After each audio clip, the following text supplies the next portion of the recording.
Welcome to Shri bytes. నా పేరు Sriharika.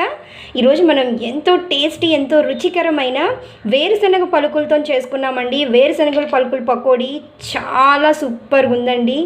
Taste చేస్తే మీరు అసలు వదలరు, చాలా బాగుంటుంది. డెఫినెట్గా ట్రై చేయండి ఫ్రెండ్స్. మరి వేరుశనగల పలుకుల పకోడీ చేసుకోవడానికి కావాల్సిన పదార్థాలు చూసుకుందాం.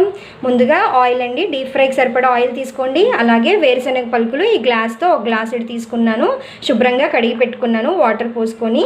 తర్వాత శనగపిండి అండి, ఈ గ్లాస్తో హాఫ్ గ్లాస్ శనగపిండి తీసుకున్నాను. ఆ తర్వాత కరివేపాకు ఒక 4 రెమ్మలను శుభ్రంగా కడిగి పెట్టుకున్నాను. బియ్యం పిండి అండి, 1 టేబుల్ స్పూన్ బియ్యం పిండి. ఉప్పు మీకు కావాల్సినంత తీసుకోండి. కారం 1 టేబుల్ స్పూన్, జీలకర్ర పొడి 1/2 టేబుల్ స్పూన్, ధనియాల పొడి 1 టేబుల్ స్పూన్, అల్లం వెల్లుల్లి పేస్ట్ 1 టేబుల్ స్పూన్, పసుపు చిటికెడు పసుపు సరిపోతుందండి. చాట్ మసాలా 1 టేబుల్ స్పూన్ తీసుకోండి ఫ్రెండ్స్. మరి ప్రాసెస్లోకి వెళ్ళే ముందు అన్ని ఇంగ్రీడియంట్స్ ఇందులో వేసి కలిపేసుకుందామండి, ఎక్సెప్ట్ కరివేపాకు తర్వాత చెప్తాను దాంతో ఏం చేయాలనేది. ఇప్పుడు అన్నీ ఒక్కొక్కటి వేసేసుకొని కలిపేసుకోండి. కొంచెం వాటర్ పోసుకుంటూ కొంచెం థిక్గా కలుపుకోండి. చూడండి, ఇలా బాగా కలిపేసుకొని ఒక 5 మినిట్స్ మూత పెట్టేసుకుందాం. ముందుగా బాండీ పెట్టుకొని డీప్ ఫ్రైకి తగ్గట్టు ఆయిల్ వేసుకొని హీట్ చేయండి ఫ్రెండ్స్. ఆయిల్ హీట్ ఎక్కిందా లేదో చూసుకుందాం. ఆయిల్ బాగా హీట్ ఎక్కిందండి.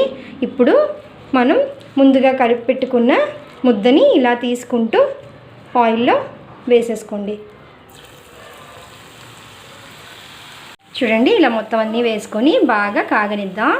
హల్దీరామ్లో మనం శనక్కాయలు తింటాం కదా, అది ఎంత బాగుంటుందో అంత బాగుంటుందండి. దానికంటే బాగుంటుంది, ఎందుకంటే ఇంట్లో చేసుకుంటున్నాం కాబట్టి. ఏ బయట ఐటమ్స్ వేసుకోకుండా మనం చేసుకుంటున్నాం కాబట్టి ఇవి చాలా హెల్దీ అండి. చూడండి, బాగా వేగిపోయినాయి కదా, ఇవన్నీ మనం తీసేసుకొని పక్కకు పెట్టేసుకుందాం. కరివేపాకు వేసేసుకోండి. ఇప్పుడు స్టవ్ ఆఫ్ చేసుకొని దీన్నిలాగా మనం ముందుగా తీసి పెట్టుకున్న వేరుశనగ పలుకుల పకోడీ మీద వేసేద్దాం. సూపర్గా ఉంటుంది ఫ్రెండ్, తింటే ఇంకా వదలరు అంతే.